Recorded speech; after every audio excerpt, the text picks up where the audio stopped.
இயேசு உங்களை நேசிக்கிறார். பிரியமானவர்களே, இந்த நாளில் ஆண்டவர் நம்மளோடு பேசும்படி வேதத்திலிருந்து ஒரு 3 வசனத்தை கூட வாசித்து ஆண்டவர் நமக்கு கற்றுக் கொடுக்கிற ஒரு காரியத்தை பார்ப்போம். அது வெளிப்படுத்தின புஸ்தகம் 22வது அதிகாரம் 10, 11, 12 வசனம் எப்படியாக சொல்லுகிறது.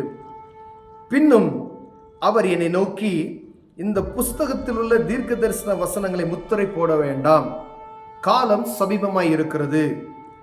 அநியாயம் செய்கிறவன் இன்னும் அநியாயம் செய்யட்டும், அசுத்தமாயிருக்கிறவன் இன்னும் அசுத்தமாயிருக்கட்டும்,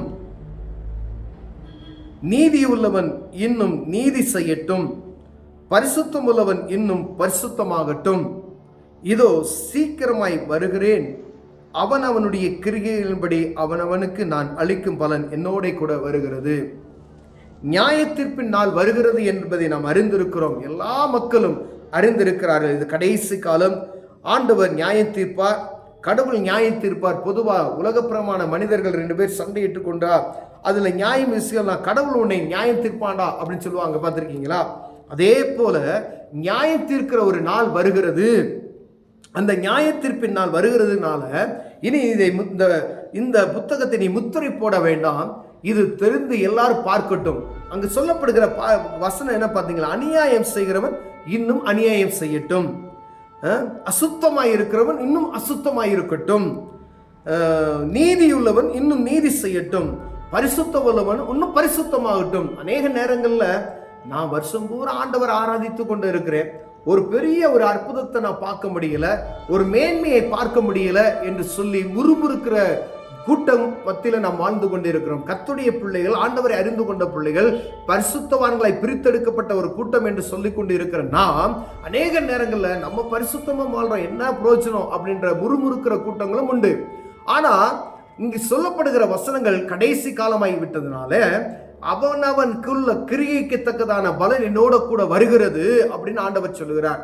அப்படின்னா நீங்க ஒருவேளை நான் பரிசுத்தமா வாழ்ந்து கொண்டு இருக்கிற ஒரு பிரயோஜனம் இல்லை அப்படின்னு நீங்க நினைக்காதீங்க. ஆனா அவனவனுக்குள்ள அந்த காரியம், அதற்கான தகுதியுள்ள ஆண்டவர் கொண்டு வருகிற காரியம் பாருங்க. கீழே, இதோ சீக்கிரமாய் வருகிறேன், அவனுடைய கிரியைகளின்படி அவனவனுக்கு நான் அளிக்கும் பலன் என்னோடு கூட வருகிறது. ஒருவேளை இந்த குறிப்பிட்ட காலத்தில் இந்த பூமியில நமக்கு கொடுக்கப்பட்ட இந்த நாட்கள்ல எப்படி வேணாலும் வாழ்ந்து விட்டு போகலாம் என்று இருந்தோமானால் நித்தியமாய் வாழக்கூடிய ஒரு நாள் உண்டு. அங்கு எப்படி வாழணும்னு சொல்லி அவர் தான் நியமிப்பார்.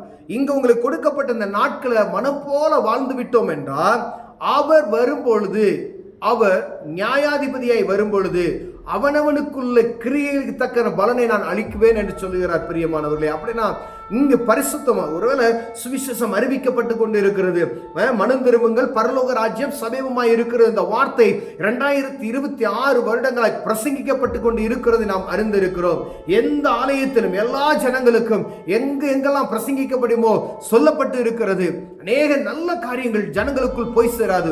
ஒரு தீமையான காரியம் போனா எல்லா ஜனங்களுக்குள்ள போயிடும். அவ்வளோ காரியங்கள் ஜனங்களுக்குள் பரவிவிடும். ஆனா 2026 வருடங்களாய் ஆண்டவராக இயேசு கிறிஸ்துவின் ரத்தம் சகல பாவங்களை நீக்கி சுத்திகரிக்கும் என்ற வார்த்தை ஜனங்களுக்கு இன்னும் போகாமல் இருக்கிறது நாம் அறிந்திருக்கிறோம்.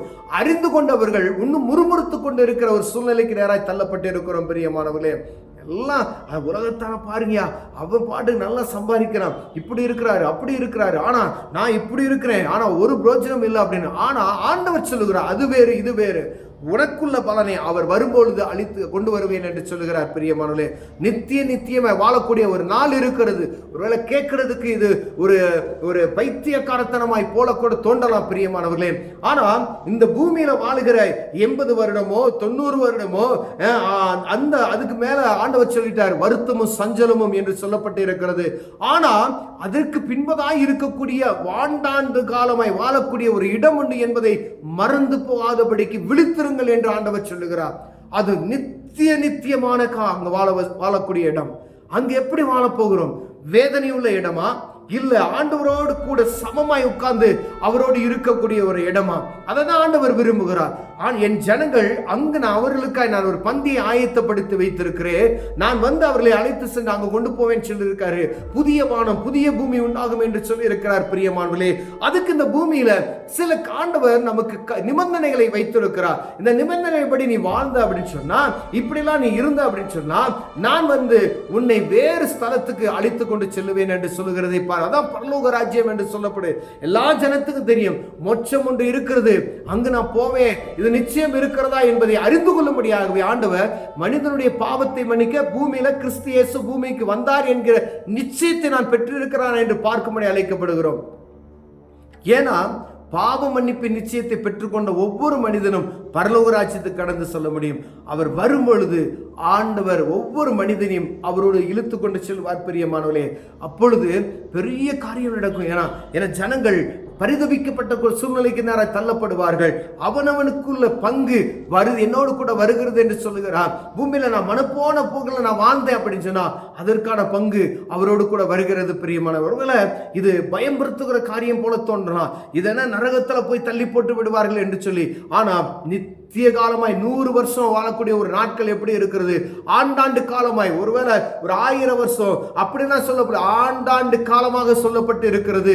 அங்க போய் எப்படி நம்ம வாழ போகிறோம் என்பதை நாம் அறிந்து செயல்படும்படி அழைக்கப்படுகிறோம். அவனவனுக்குள்ள பங்கு அவன் என்னோடு கூட வருகிறது, நீ விட்டுரு, அவன் எப்படி வேணாலும் இருந்துட்டு போட்டோம் அப்படின்ற கடைசியா ஒரு சத்தத்தை தொனிக்கிற ஒரு தூதனை பார்க்க முடிகிறது. அப்படின்னா கவனமா இருங்க, நீ எப்படி வேணாலும் இருந்துக்க. பாவம் செய்கிறவன் பாவம் செய்யட்டும், அநியாயம் செய்கிறவன் அநியாயம் செய்யட்டும், பரிசுத்தம் உள்ளவனும் பரிசுத்தமாகட்டும், நீதி உள்ளவன் இன்னும் நீதி செய்யட்டும் என்று சொல்லுகிறார் ஆண்டவர். அப்ப அவங்களுக்குள்ள ஒவ்வொருத்தருக்குள்ள தகுதியுள்ள ஆண்டவர் வரும்பொழுது பலனை கொண்டு வர போகிறார். அப்ப ஜாக்கிரதை உள்ள மனிதர்களாய் காணப்படும்படி அழைக்கப்படுகிறோம் பிரியமானவர்களே. ஒருவேளை இந்த சத்தத்துக்கு செவி கொடுத்து ஒருவேளை இதை நம்ம அசால்ட்டா நம்ம நினைத்து கொண்டு இருப்போம் எனால் அவர் வரும்பொழுது கைவிடப்பட்ட மனிதர்களாய் காணப்படுவோம் பிரியமானவர்களே. பாவ மன்னிப்பு நிச்சயத்தை பெற்றுக் கொள்ளுங்க. அவர் கொடுத்த கற்பனைகளின்படி நடக்கிறதுக்கு தங்களை அர்ப்பணித்துக் கொள்ளும்படி ஆண்டவர் விரும்பார். இந்த பூலோகத்தில் இருக்க அனைத்து மக்களுக்கு ஆண்டவர் கொடுக்கிறார். அவர் சொன்ன வார்த்தைக்கு செவி கொடுத்து நடப்போம் எனால் எல்லாம். ஒருவேளை ஆண்டவர் கொடுத்த கற்பனைகள் வித்தியாசமாய் இருக்கிறோம், பாவம் செய்யாது, அவ்வளவுதான். அவர் சொல்லுகிறது தெய்வம் ஆண்டவர் கொடுக்கிற அந்த கற்பனைகளை பாருங்க. பாவம் செய்யாது, அன்பு செலுத்து, நீ பாவம் செய்தனா உன்னை மன்னிக்கிறேன், பாவ மன்னிப்பு நிச்சயத்தை பெற்றுக்கொள்ளு, பரிசுத்தமாய் வாழு, நான் பரிசுத்தர் ஆகையால் நீயும் பரிசுத்தமாயிருன்னு சொல்கிறார். அவரை போல மாற்ற வல்லமையுள்ளவராய் இருக்கிறார் பிரியமனாய். அவரை போல இருக்கணும்னு சொல்கிறார். பாருங்க, தள்ளப்பட்ட தூதனாகிய பிசாசானவன் அவன் என்ன செய்யறானா, ஆண்டவருக்கு நிகராக அவனை வைத்து பார்த்தது நிமித்தமாய் அவன் தள்ளப்பட்டான். ஆனா பூமியில மனுக்குலமாய் பிறக்கப்பட்ட நமக்கு அவரோடு இணையாக நம்மளை மாற்றி விட்டார்.